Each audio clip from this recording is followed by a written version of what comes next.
Saya minta maaf kepada semua yang terciprat menjadi tidak enak atau menjadi menderita atau menjadi apapun. Pelajaran pertama itu saya sendiri yang kesambet. Tolong Anda pahami sebagai bagian dari hidup manusia gitu ya. Saya itu barusan disidang sama keluarga, dihajar, pokoknya disalah-salah gitu, goblok-goblok gitu, sesat-sesat gitu. Karena saya mengucapkan yang seharusnya tidak saya ucapkan. Kan saya yang mengajarkan di Ma'iyah dan semua keluarga bahwa orang waton bener kui kau ucapkan harus baik, harus efeknya harus diperhitungkan, harus bijaksana. Saya dianggap tidak bijaksana. Kalau saya coba menganalisis ini, saya memandang ini sebagai suatu ungkapan sakit hati yang mewakili Trah Cendana, Trah Soeharto. Jadi kalau Cak Nun mencoba menggiring cara berpikir masyarakat untuk melihat situasi politik bangsa saat ini, bahwa situasi perpolitikan bangsa ini telah disetting. Kalau Cak Nun untuk mencari sensasi mungkin di usia muda beliau lah, kan sekarang beliau sudah punya anak-anak sudah besar ya. Yang dilakukan oleh Cak Nun adalah Cak Nun ingin menjadi guru bangsa, ingin mengajarkan kepada masyarakat tentang fenomena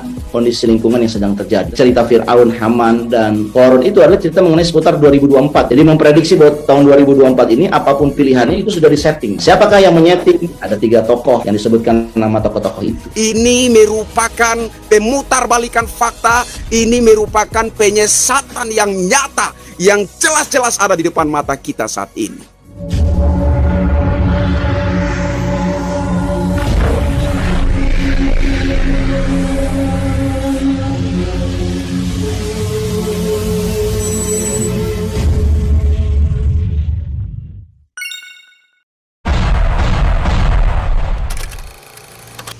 Halo Indonesia, saya Kristianto Yen Oni, salam NKRI. Kemarin saya lihat sebuah video di TikTok, seperti yang sudah saya sajikan di cuplikan video tadi. Ada seorang saudara yang bernarasi mencoba membenarkan statement Cak Nun terhadap Presiden Jokowi yang mengatakan bahwa Indonesia saat ini dikuasai oleh Fir'aun yang bernama Jokowi. Saudara tersebut mengatakan bahwa Cak Nun hanya ingin menjadi guru bangsa yang menceritakan bagaimana keadaan sesungguhnya yang sedang terjadi di bangsa kita saat ini, begitu ya. Menurut saya, saudara ini juga perlu menjelaskan kalau dikatakan bahwa Cak Nun ini ingin menjadi guru bangsa, ya, saudara ini juga perlu menjelaskan bangsa yang mana gitu ya. Bangsa oposan, bangsa halu, bangsa sakit hati, atau bangsa yang mana seperti itu. Karena kalau merujuk kepada statement Cak Nun terhadap Presiden Jokowi, kemudian itu dimaknai sebagai guru bangsa, menurut saya ini salah kaprah, ya.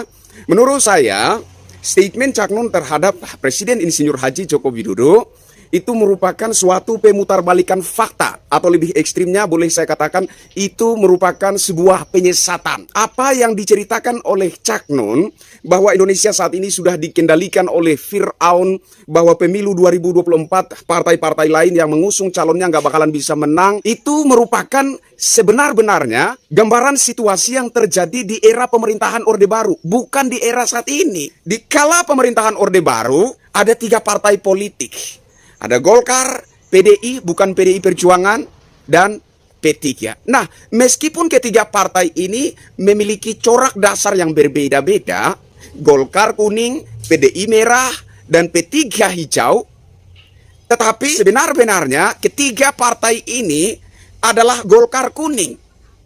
PDI meskipun corak dasarnya berwarna merah, tetapi pada hakikatnya adalah Golkar kuning. P3 meskipun corak dasarnya adalah hijau, tetapi pada hakikatnya adalah Golkar kuning. Artinya apa? Artinya ketiga-tiganya partai politik tersebut dikuasai dan dikendalikan oleh kekuasaan kala itu, kekuasaan Orde Baru di era pemerintahan Soeharto. Sehingga situasi kala pemerintahan Orde Baru, ketika menjelang pemilu, kita sudah bisa menebak dengan pasti partai mana yang bakalan menang dan siapa yang kemudian akan terpilih menjadi presiden. Kita sudah bisa menebak dengan pasti bahwa Golkar lah yang akan menang dan Soeharto lagi yang akan terpilih menjadi Presiden Republik Indonesia. Begitu situasi yang terus terjadi, situasi yang terus berlaku secara berulang-ulang hingga Presiden Soeharto berhasil menjadi penguasa negeri ini selama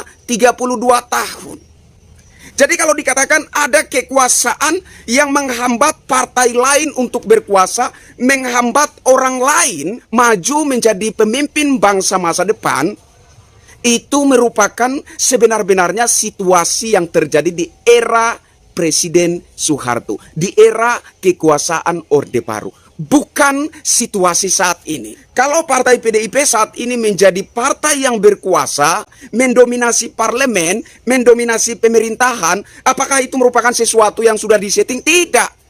Itu merupakan situasi yang normal dan wajar.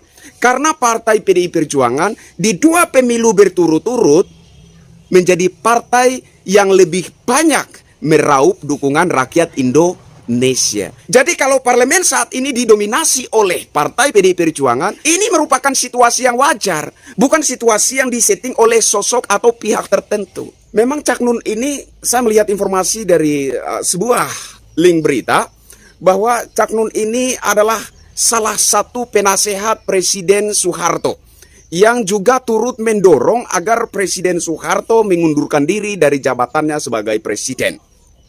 Tetapi saya kemudian sanksi dengan berita ini karena di kesempatan yang lain Cak Nun pernah menyatakan bahwa dia menyesal telah turut mendorong Presiden Soeharto untuk mundur dari jabatannya. Jadi, apakah benar Cak Nun ini merupakan salah satu tokoh yang mendorong agar Presiden Soeharto mundur dari jabatannya, ataukah Cak Nun ini merupakan salah satu tokoh penasehat Presiden Soeharto yang turut menguatkan kekuasaan Soeharto hingga kekuasaan itu awet bertahan selama 32 tahun. Berbicara tentang situasi politik, kalau kita amati secara jernih, kalau kita amati secara jujur, bahwa saat ini kalau dikatakan partai-partai lain yang mengusung calonnya kecil kemungkinan dapat memenangkan pemilu, itu merupakan realita politik saat ini.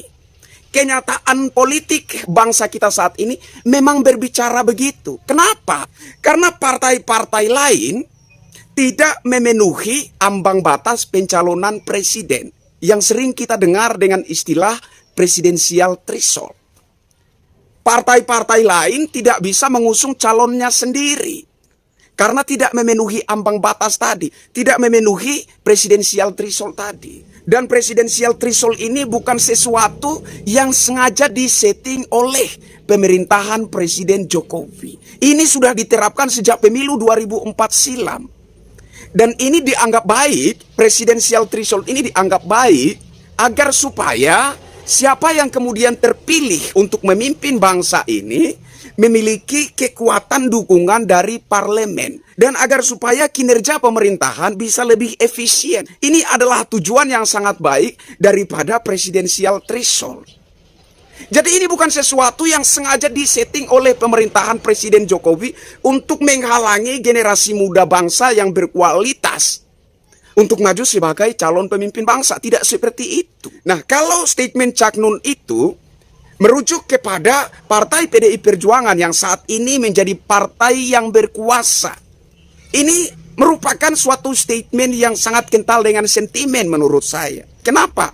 Karena merujuk kepada kisah tadi bahwa Cak Nun pernah menjadi penasehat Presiden Soeharto dan para aktivis 98 yang berjuang di jalanan meruntuhkan kekuasaan Orde Baru. Beberapa di antaranya merapat ke partai PDI Perjuangan. Jadi menurut saya, kalau saya coba menganalisis ini, saya memandang ini sebagai suatu ungkapan sakit hati yang mewakili Trah Cendana, Trah Soeharto.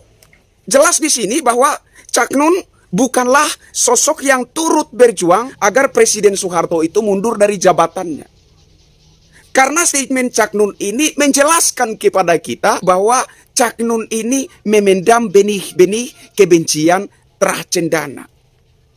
Jadi saya kira sudah sangat jelas bahwa situasi yang diceritakan oleh Cak Nun dan juga statement-statementnya merupakan sebenar-benarnya gambaran situasi politik di era pemerintahan Soeharto. Jadi kalau Cak Nun mencoba menggiring cara berpikir masyarakat untuk melihat situasi politik bangsa saat ini, bahwa situasi perpolitikan bangsa ini telah disetting agar partai-partai lain tidak bisa maju sebagai partai yang berkuasa, agar orang-orang lain, generasi penerus bangsa yang lainnya tidak punya kesempatan untuk maju menjadi pemimpin bangsa masa depan. Ini merupakan pemutarbalikan fakta, ini merupakan penyesatan yang nyata, yang jelas-jelas ada di depan mata kita saat ini. Nah, kita sebagai masyarakat yang melek politik, sebagai masyarakat yang masih mampu menjaga akal sehat, kita perlu bersuara agar supaya masyarakat awam tidak terlampau keracunan pemahaman-pemahaman yang salah kaprah, pemahaman-pemahaman pemutarbalikan fakta, pemahaman-pemahaman yang menyesatkan seperti ini. Jadi saudara-saudaraku sebangsa setanah air, marilah kita menjadi masyarakat yang cerdas, yang mampu melihat situasi perpolitikan bangsa kita hari ini dengan cara pandang yang dewasa dan jujur. Dan tidak menjadi masyarakat yang mudah diprovokasi, mudah digiring, mudah disesatkan oleh opini-opini yang menurut saya adalah pemutarbalikan fakta dan penyesatan. Saya Kristianto Yenoni, apapun yang Anda katakan tentang Presiden Insinyur Haji Joko Widodo, bagi rakyat jelata, Presiden Insinyur Haji Joko Widodo merupakan pemimpin yang terbaik dari yang terbaik di dunia saat ini. Bravo! Rakyat Indonesia, masyarakat kecil belum mengerti makna kemerdekaan, berkenaan di hati Bapak.